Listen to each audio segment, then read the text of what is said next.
Yo, it's Friday morning, where the weed at? It's time for another bone-chilling and spine-tingling episode of the best video game show on the internet, DEGREELESSNESS. I'm your host, the People's Champion, 21st Century Digital Boy, high-tech lowlife, and your very good buddy in the mix, Shanghai Pete. We seem to be in kind of a lull for video game news these past few weeks, except for the Summer Game Fest, which we'll get to later.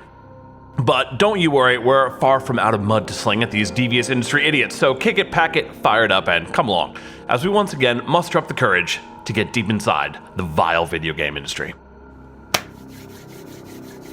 Just time for a quick recap of the week, and let's face it, it's been pretty lame. We got corpos doing corpo stuff, like EA thirst trapping on the timeline, looking for someone new to whore itself out to. Boring. Just look at this list of games. Have you ever seen a more substanceless, shallow display of what unchecked corporate avarice does to an industry than this rotten collection of passionless, utter garbage?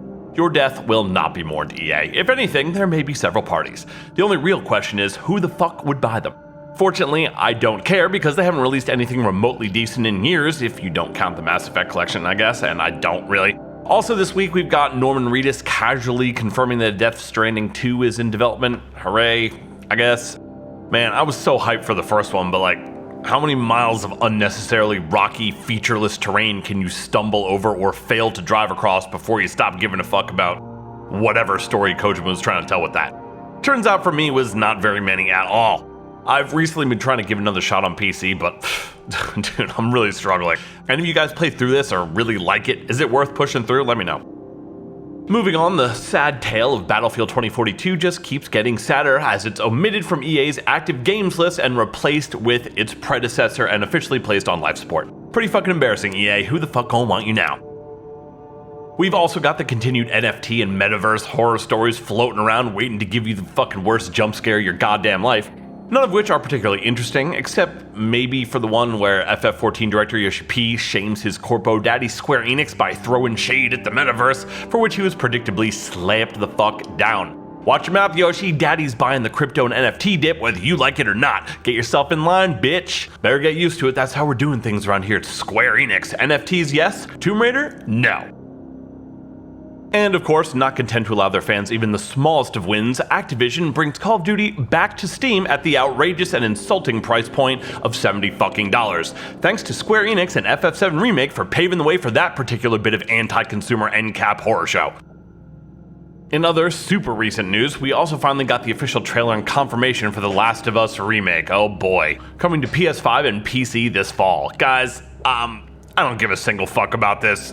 Last of Us was decent. Sure, but it was never what I would call even very good, certainly not excellent. The story was the worst kind of popular tripe, the controls were nothing special at all, and the twist at the end was anything but, my friends and I having guessed it less than an hour into the game. The only redeeming quality this game has is the relationship between Joel and Ellie. That was good, you know? No hate, no shade at all, it was good, it was well done. But you ruined that in the first 20 minutes of Last of Us 2, and sorry, it's just not good enough to get me to continue caring about an overall mediocre zombie game. And also, need I remind you, this shit isn't even that old. It was a last-gen / current-gen game. Like, stop trying to force nostalgia where there isn't any. Y'all out here chasing that shit like a girl on the playground. You look silly. And lastly this week, we have time for just a quick little I Told You So segment, my favorite. Some of you may have watched our last episode covering the Sony State of Play, in which we got deep inside the newly announced remake for Resident Evil 4. And as you know, if you watched it in that video, I discussed why or why not it may be good and laid out a few concerns. But most of all, we talked about how the largest hurdle Capcom had to clear, their most important charge, just like Square Enix performed with the Final Fantasy VII Remake, was providing us all with a satisfactory reason that would justify a remake of a game which is still extremely playable and accessible today, beyond the simple base greed of the publisher, of course.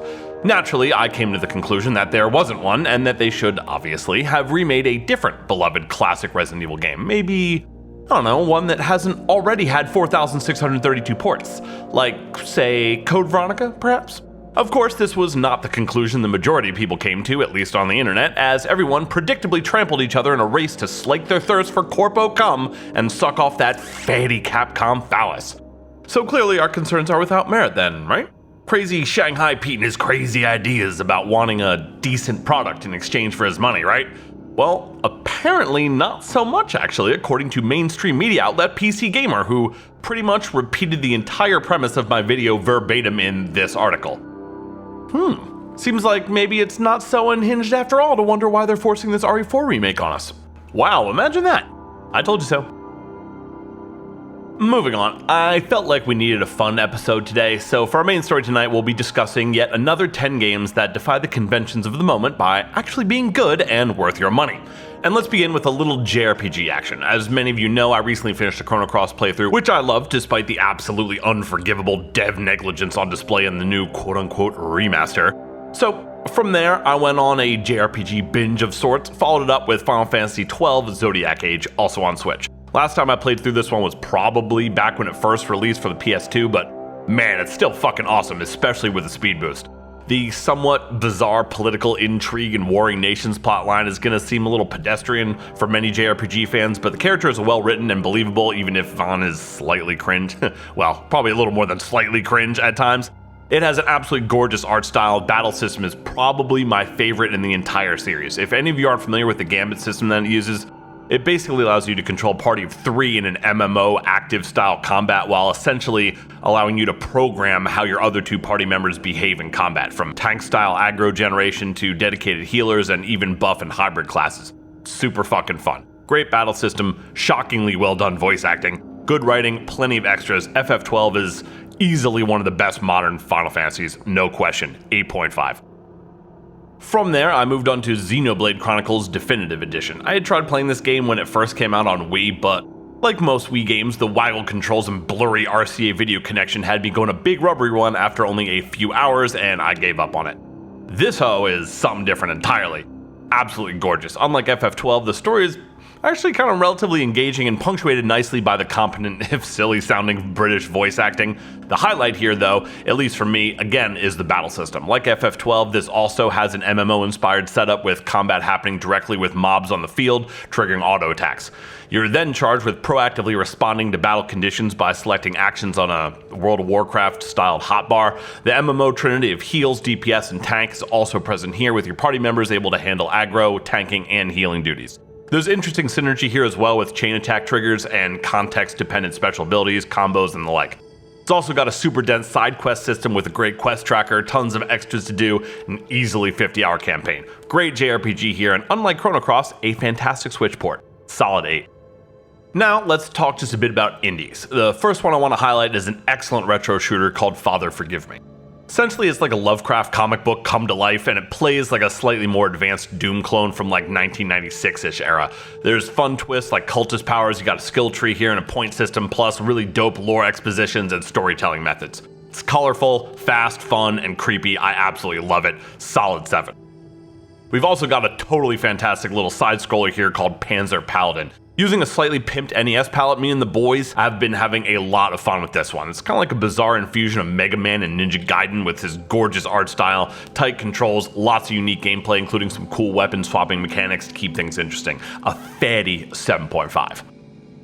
And next, since we've mentioned a few MMO-inspired JRPGs, let's now talk about actual MMOs. There are basically 3 good MMOs right now.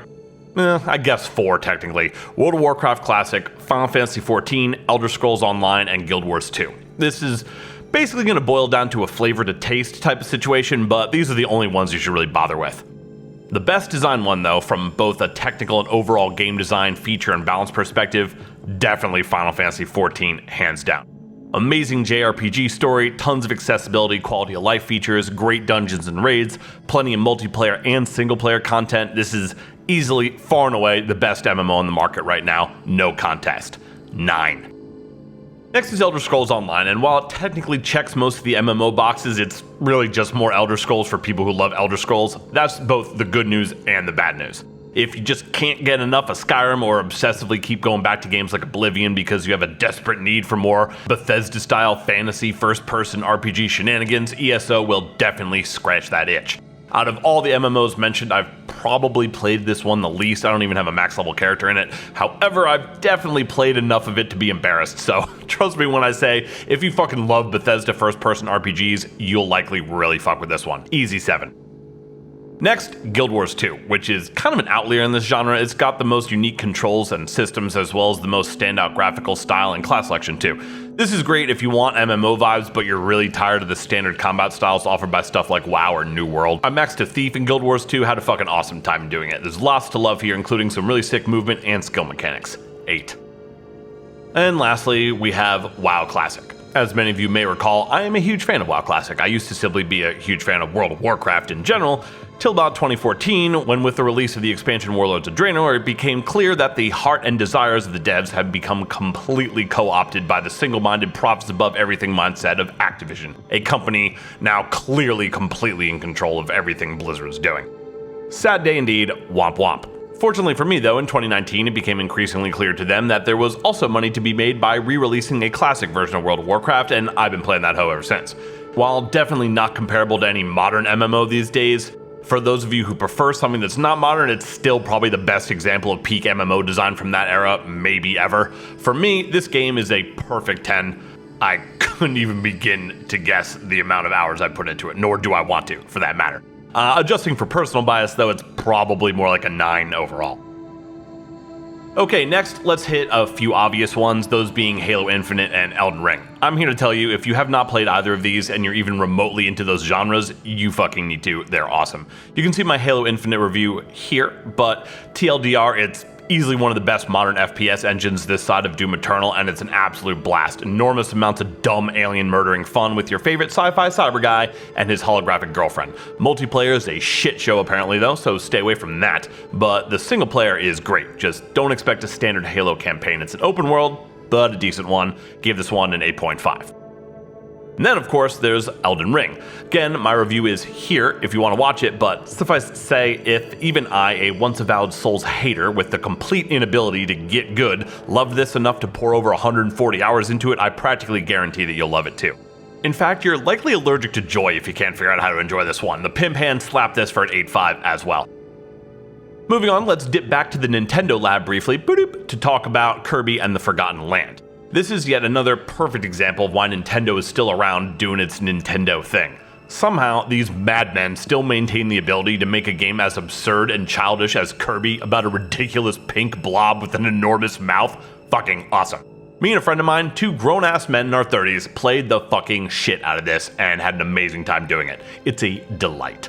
It's insanely bright and colorful, the two-player mode is great, controls are fantastic, level design is practically flawless, and the extra unlockables and collection mechanics seamlessly integrate into the gameplay. Great to play with kids, friends, or just by yourself. Nintendo is what Disney wishes it was. 8 for Kirby. Also on the Switch, not exclusively, but that's what I've been playing it on, is 13 Sentinels from Atlas and Vanillaware. If you're not familiar with that developer, you damn well should be. They're responsible for incredible games like Odin Sphere and Dragon's Crown, and their artists are just in a fucking league of their own. Absolutely insane. 13 Sentinels is, I suppose, a sort of visual novel hybrid JRPG, kinda. Its battle system has the style and flavor of games like Front Mission 3, the storytelling of a Tales series game, and of course, the gorgeous 2D artwork reminiscent of living watercolor paintings that so typifies Vanillaware projects.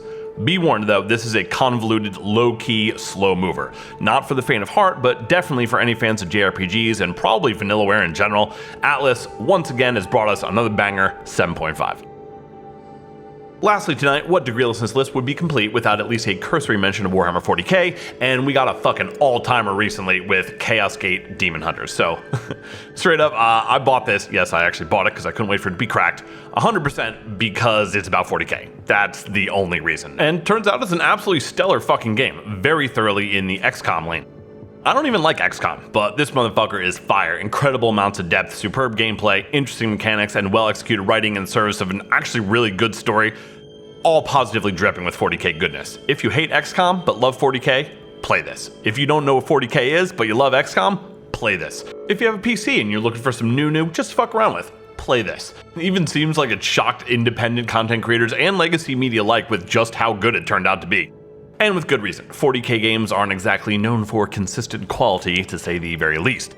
Glad to see this buck that trend though. Great effort from a relatively small studio. Easy 8, baby. Okay, that's our show. Thank you so much for chilling, spending some of your free time with us tonight. We love you today. We absolutely love you all the way.